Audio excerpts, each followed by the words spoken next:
Saša Einslieder svojih 5 nasvetov za boljše družinske odnose, Vesna Fabjan pa o nastanku ideje o Endovitalu. V naši družbi pa bo tudi začetnica ekološke miselnosti v Sloveniji, to je Jožica Fabjan. Ko greste danes v trgovino, povsod vidite neki eko, bio, naravno, ki ni niti približno temu, da je eko. Skratka, veliko vseh teh marketinških for se danes uporablja. A vendarle se zavedamo, kdo v Sloveniji je tisti, ki je začel s to miselnostjo naravnega, ekološkega. Kdo je tisti, ki je na nek način posadil seme? Ja, nekaj pa vendarle jih je in danes je v moji družbi iz posestva, iz kmetije, ekološke kmetije Endovital, gospa Jožica Fabjan. Lepo pozdravljeni, dobrodošli. Pozdravljeni. Tudi vaša hči je danes v naši družbi. Malce kasneje se ji bomo pridružili. Dolgo je že tega, čeprav tako mladostna in pri življenju vitalna izgledate, ko ste začeli razmišljati drugače kot vsi ostali. Ja, verjetno. Zdajle v teh letih že malo vlečem nitke, kaj vse sem preživela, doživela in koliko je bilo stvari, ki se je zgodilo nekako spontano. In velikokrat se tudi vprašam, zakaj, a ne? Nekako v življenju sem se od nekdaj dovolila prepustiti. In ko sem v 70-ih letih iz teh zasavskih, posavskih revirjev odšla na Kočevsko, so se moji Reichenburčani takrat krepko zamislili, v katere kraje odhajam, v temačne kraje, v kraje, kjer so medvedi. Vendar sem mislila pa drugače. Nekje ta tihota prostranih gozdov, teh zapuščenih kočevarskih vasic, me je kot mlado učiteljico nekako izzvala. In tako sem se potem v tem prostoru znašla, seveda poročena. 1 leto sem se odločala sicer,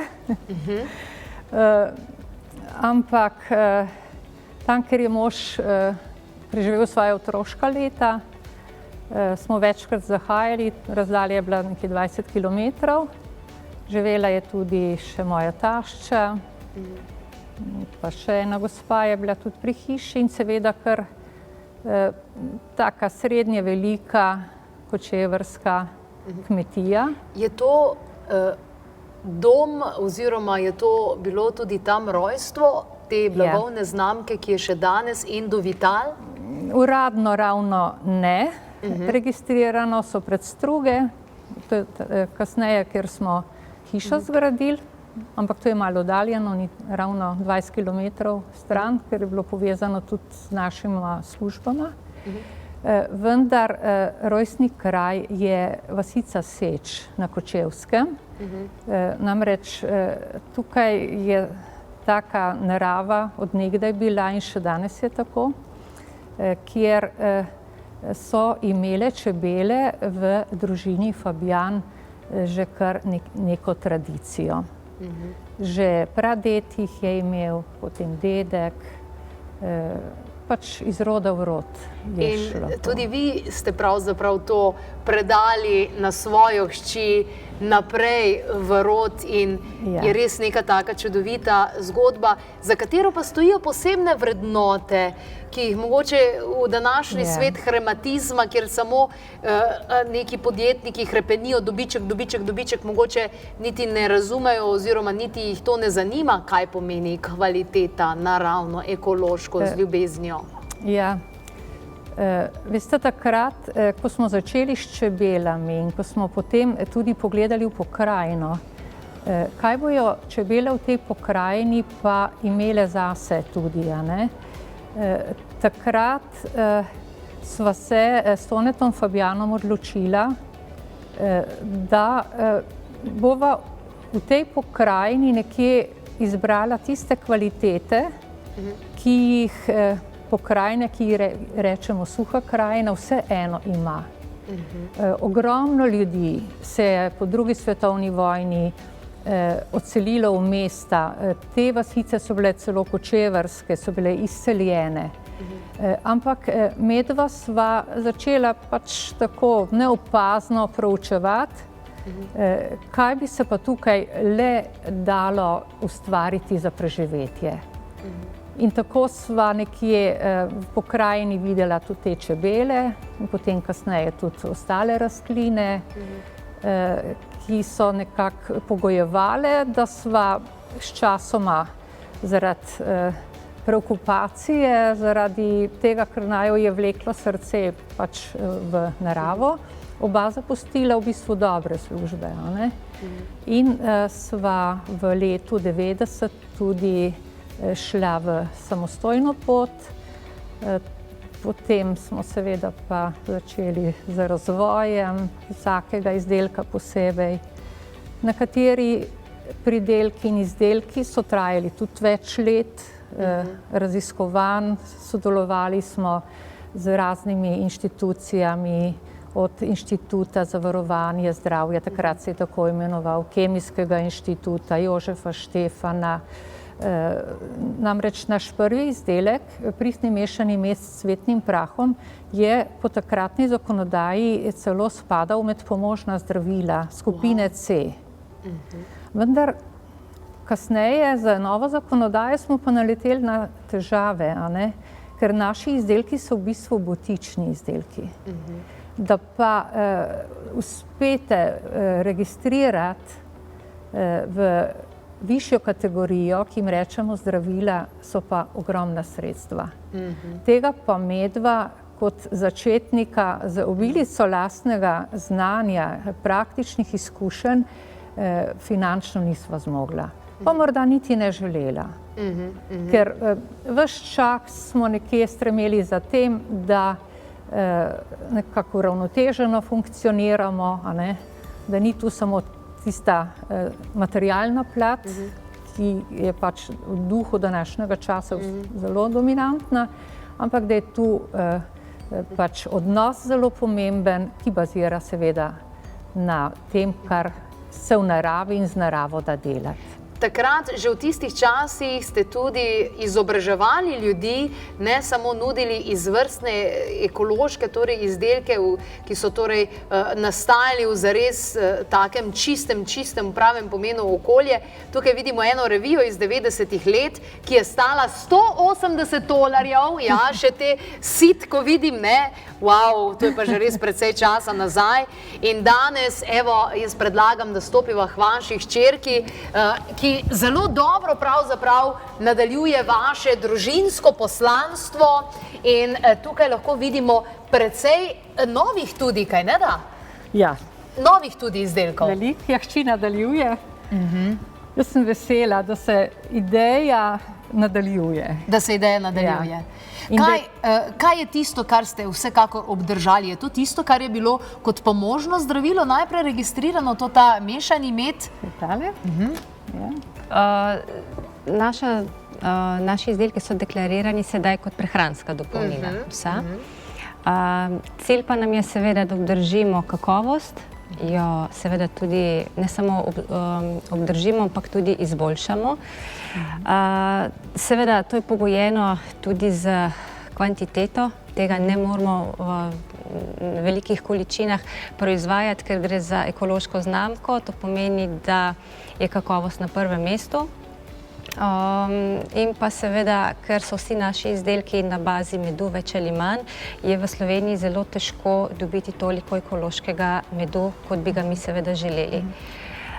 Sami tudi čebelarimo in pa seveda izkoriščamo tudi kapacitete ekoloških čebelarjev, slovenskih, vendar pa so seveda te količine precej omejene. Butično je bilo že v osnovi in to je tisto pravo, saj vemo, da tega ni kar tako. In veste, jaz, ko sem zvedla, kakšne finte imajo z medom pa to, mene je to kar malo prizadelo, da se na takšen način, ker ni tega odnosa, o katerem ste pa vi govorili, ko sta z možem začela, kako pomemben vam je bil dejansko odnos. Vi ste naslednica torej, tega z vašim možem. Katere nove izdelke sta pravzaprav kreirala na kmetiji Endovital, ekološki kmetiji in s pomočjo drugih ekoloških kmetovalcev, pridelovalcev? No, definitivno vlečemo naprej vse izdelke, ki so že obstajali, to so tukaj, ki so že pripravljeni. Poleg tega pa smo dodala še osnovne surovine, ki jih prej sicer ni bilo na trgu, prav pod znamko Endovital, ker smo več ali manj jih vgrajujemo v te naše mešanice. Vendar smo opazili, da na policah recimo ni slovenskega ekološkega medu. Zato smo se odločili, da nekaj tega medu odstopiva iz naslova izobraževanja in pa tudi ponudbe potrošnikom, ker so nas pogosto spraševali, potem pa nismo imeli za ponuditi.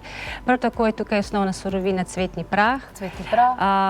Prav tako ekološki, ker hkrati ljudje čedalje bolj so osveščeni in tudi iščejo te osnovne surovine, da si potem lahko sami vmešajo ali pa pripravijo določene jedi. Ampak vi zagotovo med uporabljate tudi kot svojo lepotilno sredstvo. A ne da? Zagotovo je nekaj, kakšne maske pa to, kaj pripravljate iz tega meda? Ja, prvenstveno ga kdaj pa kdaj uživam. Tudi kakšna maska pride kdaj. Ker med je bil od nekdaj pravzaprav znan kot res neko tako sredstvo, ne samo za uživanje, ampak tudi za vse drugačne zadeve, ampak da mora biti res kvaliteten, in ekološki, se mi zdi, da je to pomembno. No, vsekakor je ekološki sirup rdeče pese nekaj, kar imamo Slovenci zelo, zelo radi, sploh tudi za otroke, ponavadi je bilo težko rdečo peso spraviti do otrok. Je to nekaj novega, kar ste vi potem kasneje ustvarili, ali so bile tukaj že ideje prej? Sirup rdeče pese smo mi razvijali skoraj desetletje. Ker tukaj so vse surovine naravno, ekološko pridelane v prvobitnem stanju. To pomeni, da ko kupec kupi tale sirup rdeče pese, je v tej steklenički svež sok rdeče pese, ki ima pa še zelo kvalitetne stabilizatorje. Ti stabilizatorji so naravni in to so med. Potem je propolis v sledeh in pa C-vitamin. Tako da to je res ena taka posebna receptura, ki je pa izhajala iz meda v satju. Zdaj ga sicer nimamo tukaj, ampak je med v satju sokom rdeče pese smo v majhnih količinah nekako dobivali iz satovja, no tole smo potem pa na zahtevo tržišča razvijali kar nekaj let. Tako da upam si trditi, da je to unikaten izdelek. V slovenskem prostoru ga ne boste našli. Je pa res, da ima neverjetne učinkovine, ki se hitro pokažejo. Najprej na izboljšanje krvne slike, potem so pa še druge stvari. Tako da deluje dolgoročno in kratkoročno. Medtem ko, na primer, med s cvetnim prahom, če ga malenko, zdaj pa kdaj uživate, avtomatsko nimate problemov z odpornostjo telesa. Vam odpornost kljub določenim močnim naporom ne zmanjša se. Naprimer, ogromno staršev ta med s cvetnim prahom otrokom začne s novim šolskim letom dajati in ugotovijo, da niso nobenih prehladnih, niti gripoznih obolenj imeli in so seveda velikokrat zasluge tudi tukaj. Seveda, to je en delček. Če hočemo pa nekako le kvalitetno, celostno živeti, so potem pa tudi naše misli, pozitivne misli, stil življenja, dovolj gibanja in tako naprej. Zmeraj se gre pravzaprav za to osnovo, ki je torej odnos. Tako. Tudi vsi izdelki, veste, so narejeni z odnosom. Naprimer, ko smo se povečali v novem letu, nas je bilo takole po 50 ljudi. V bistvu to so bili iz raznih inštitucij, pridelovalci rdeče pese, tudi čebelarji, vsi z ekološko oziroma z biodinamično znamko. takrat smo seveda začutili šele to veličino, ki je v bistvu Endovital ima. In to je ena taka zanimiva stvar. Endovital, a smemo vprašati, zakaj Endovital? Tudi revijo, ki ste jo izdajali, ker ste izobraževali ljudi že v 90-ih letih, je bila tudi Endovital. Kako to? Veliko stvari se je tudi spontano zgodilo. Ja. Ker to je del naju dveh bila takrat. Prav Tone je pa vedel, da vsi ti izdelki pozitivno, zdravilno delujejo na nas, na naše fizično telo, na našo psihološko stanje tudi. In nekaj notranjega. Endo pomeni notranja vitalnost. Brez notranje vitalnosti ni nič. No, in ti izdelki so bili tudi nekako tako, se je delalo jih. Prejle morda nisem ravno okoli pese, odnosa povedala. Mi tudi, ko smo rokovali, tudi to je vse ročno obdelano, pridelava je že. Pesa se tudi nekako vse ročno dela. Tukaj ni strojev, smo stalno v dotiku, se lepo govori tudi. Ko smo šli v predelavo, je Tone s izvajalcem teh, oziroma s tem proizvajalcem strojev prav v dogovoru bil, kakšni vrtljaji bodo. Zaradi tega, da ni tukaj ene agresije, se izvajalo nad rdečo peso. In ravno tako se je tudi z ostalimi pridelki rokovalo. Tako da bi rekli nenasilno, ker današnji stroj, vemo, kako vse to. Ja, industrijsko, cp. In tako naprej. To je pa v skladu z tem v ravnovesju z naravo. Vesna, ko se danes ukvarjate z deklaracijami, ureditvi, zakoni, kaj lahko, kaj ne smeš in tako naprej. Tega pa ni na deklaraciji, s kakšnim odnosom je bila zadeva narejena, pa je bistvena sestavina oziroma bistvena stvar v procesu. Ja, tega pač ne moremo napisati, tudi če bi želeli, ker zakonodaja nekako tega ne ravno ne dovoljuje, ampak tudi ni mesta. Mi sicer izdelke potem, ko imamo stika z potrošniki, poskušamo razložiti to našo celotno zgodbo, ki jo tudi danes predstavljamo, način dela, način razmišljanja. Seveda to ni zdaj samo neka mešanica. Pogosto se zgodi, da ljudje mislijo, da mi ali da samo preprodajamo izdelke na prvi moment, niti se ne zavedajo, da je to dolga življenjska zgodba samega podjetja in pa ljudi, ki se skrivajo za tem.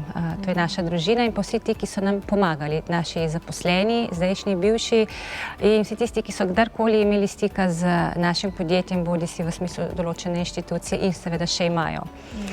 Seveda mi, to je zdaj razširjeno ne samo na te izdelke, na čebelarstvo, ampak tudi na naravo samo, kar pomeni, da nekako moramo imeti pravi odnos. Ta odnos pa mi gojimo od samega začetka. Mama se je s tem najbolj približala, ko se je vključila v neko filozofijo, svetovno gibanje, popravi me, če sem se zmotila, permakultura, to je neke vrste trajnostni razvoj kmetijstva, ki govori prav o tem odnosu do naše bližnje okolice, daljne okolice, do rastlin, do živali. Do sodelovanja z naravo, Tako, do sodelovanja z naravo in medsebojnimi odnosi. To je ena taka kompleksna znanost, ki sama znam zelo malo. Ona je tista, ki nekako to drži in še ima. Sama se pa seveda tega še učim. En del tega je tudi, da sva z možem uspela najti del posestva, ki že vključuje te permakulturne segmente, da se med sabo povezujejo, da ni samo enorodno, enolično rastje tam, ampak da sadovnjak, vinograd, skratka, tisto mikrolokacija, kjer je, da vključuje vse, kar je možno in se med sabo dopolnjuje, da omogočamo organizmom, ki so tam, nekako harmonijo z vsemi ostalimi. Izjemna zgodba.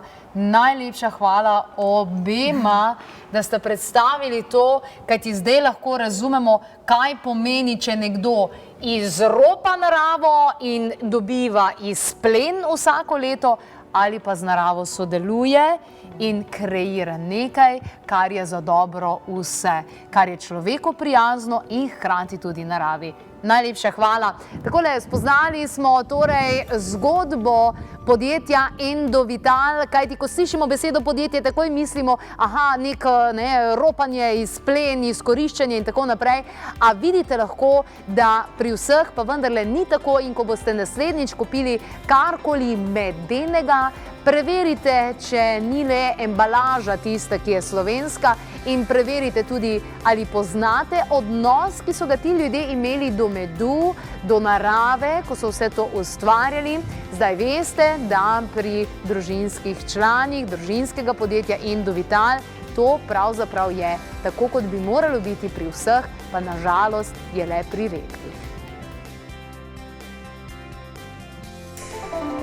Ko on pride domov, ne more biti isti z mano kot s svojimi prijatelji. In ne ima to možnost in ženska njega podpre v tem in reče, ja, mater, in ga vidi, ti si moj moški, veš.